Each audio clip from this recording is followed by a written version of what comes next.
Assalamualaikum warahmatullahi wabarakatuh.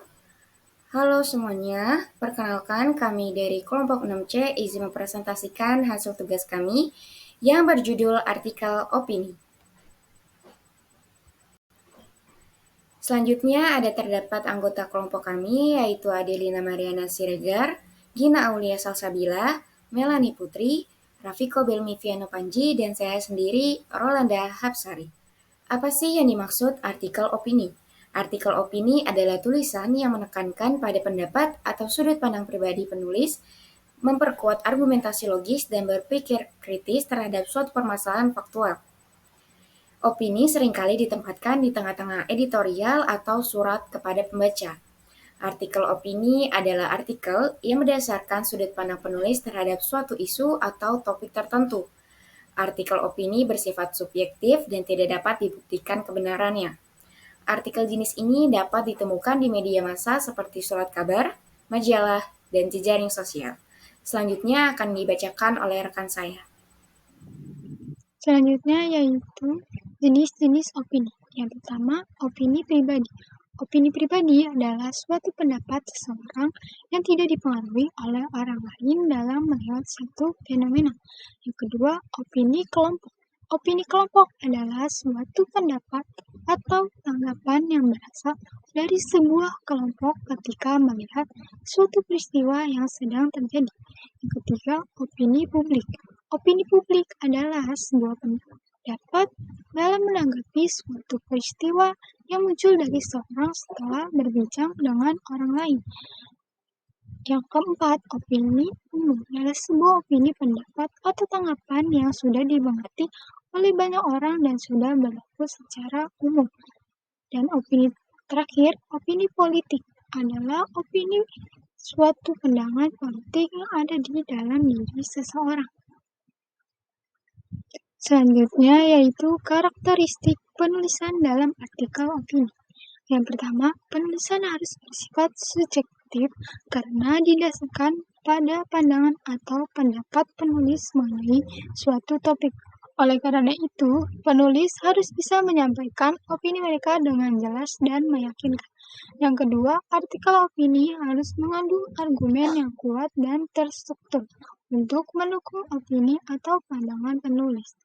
Penulis harus menggunakan data, fakta, atau bukti lainnya untuk memperkuat argumennya. Yang ketiga, membahas isu-isu yang kontroversial atau memicu perdebatan. Hal ini dilakukan untuk menarik perhatian pembaca dan membangkitkan diskusi. Yang keempat, menggunakan gaya penulisan yang lebih informal dan mudah dipahami oleh pembaca. Yang kelima, penulis harus membahas topik yang relevan dan menarik perhatian pembaca. Topik dapat berupa isu sosial, politik, budaya, atau lingkungan yang terkait dengan kehidupan sehari-hari. Yang keenam, semua datanya harus didukung oleh sumber referensi yang dapat dipercaya. Referensi ini dapat berupa data, fakta, studi, atau pengalaman pribadi penulis. Dalam menulis sebuah artikel opini, ada beberapa tahap yang harus diperhatikan penulis dalam menuliskan sebuah artikel opini. Yang pertama, ada tahap perencanaan. Nah, pada tahap perencanaan ini, penulis akan dihadapkan pada berbagai aktivitas seperti memilih dan menentukan fokus tulisan. Fokus tulisan dalam hal ini tidak sama dengan judul artikel, tetapi lebih pada tema tulisan. Fokus yang baik dalam tulisan artikel opini pada umumnya mengandung unsur afirmasi, hubungan antar proposisi, eksposisi, hingga argumentasi dan juga hipotesis. Yang kedua, dalam tahap perencanaan itu, penulis harus merencanakan substansi artikel. Maksud dari substansi artikel ini merupakan pengembangan dari fokus tulisan, yaitu gagasan-gagasan pokok yang mendasari keseluruhan dari isi artikel.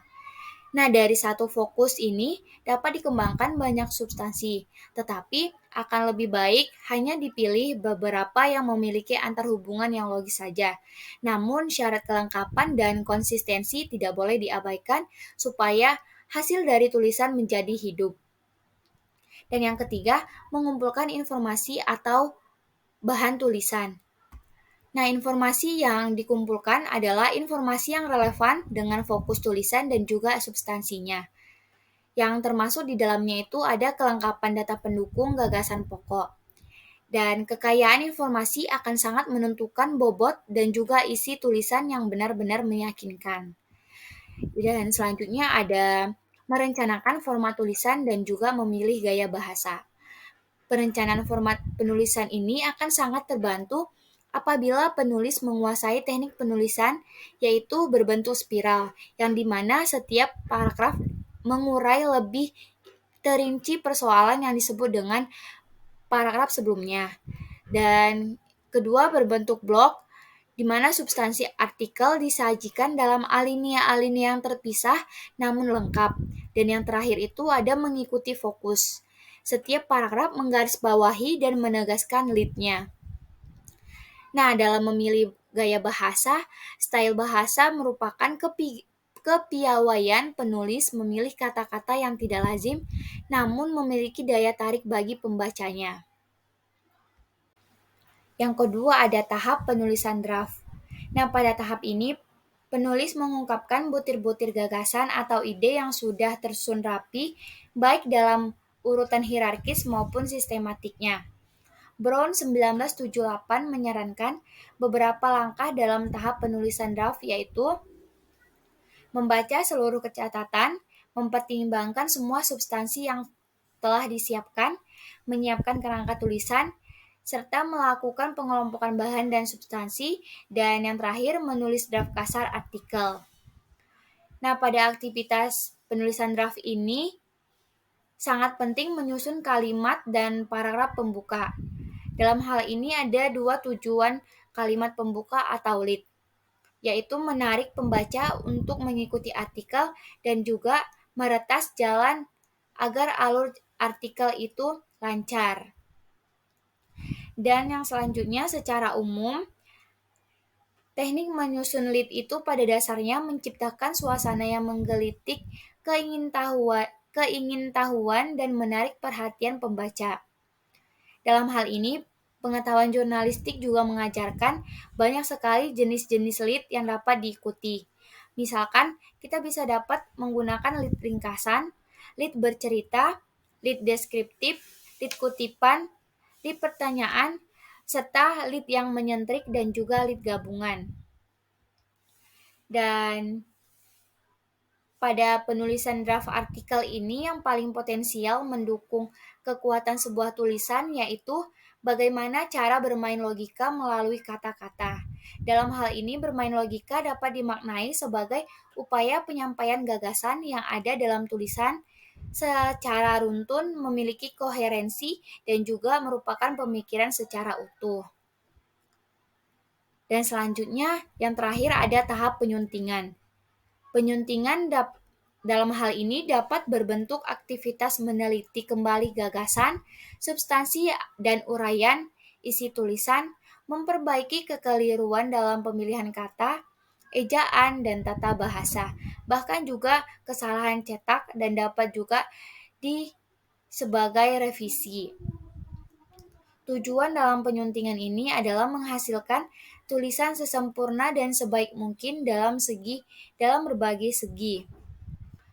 Untuk mencapainya diperlukan kecerdasan emosional. Maksudnya diperlukan agar setiap kekeliruan dapat disunting dan diperbaiki secara tuntas.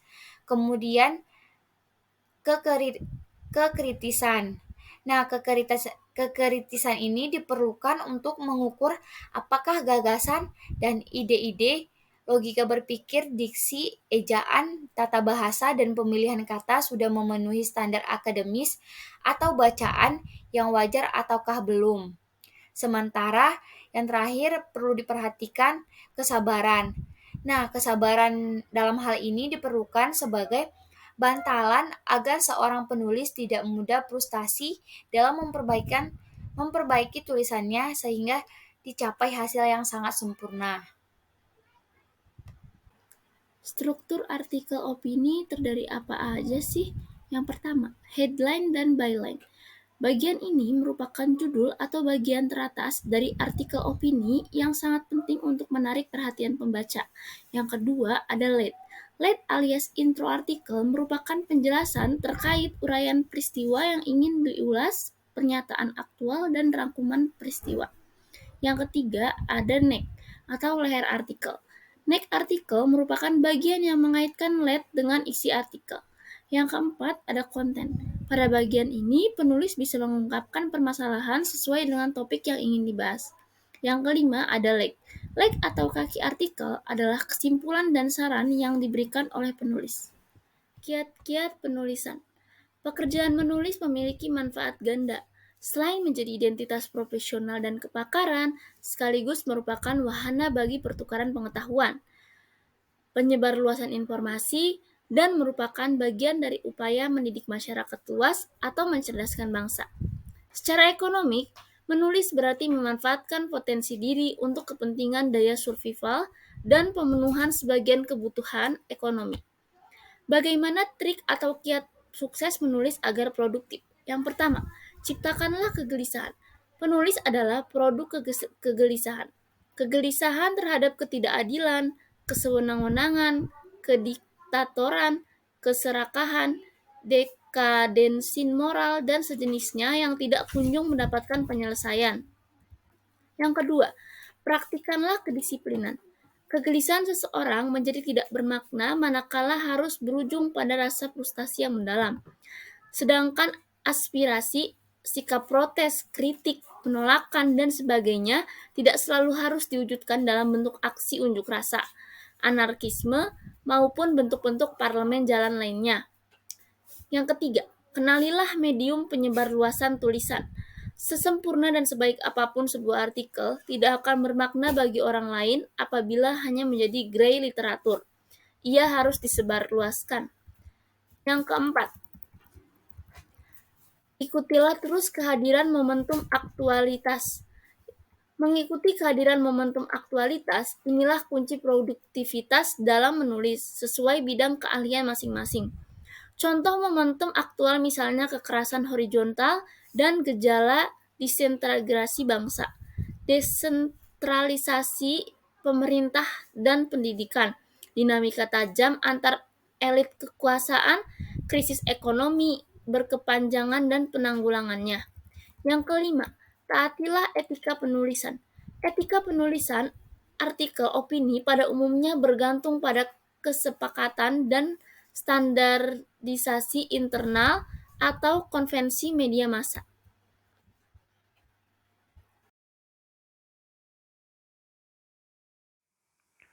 Kesimpulan artikel opini adalah jenis tulisan yang dimaksudkan untuk menyampaikan pendapat, sudut pandang, atau opini pribadi seorang penulis tentang suatu topik atau isu tertentu. Artikel ini bersifat subjektif karena mencerminkan opini yang pandangan penulis bukan fakta atau bersifat objektif. Selain itu juga, artikel opini memiliki manfaat yang sangat berharga dalam isu demokrasi. Dalam masyarakat yang modern, mereka memberikan wadah untuk berekspresi, berpendapat, dan pemikiran secara individu. Dalam demokrasi, hak berbicara adalah aspek penting dan artikel opini memungkinkan setiap orang untuk berbagi pandangan mereka tentang isu-isu penting. Demikian presentasi dari kelompok kami, kurang lebihnya mohon maaf. Wassalamualaikum warahmatullahi wabarakatuh.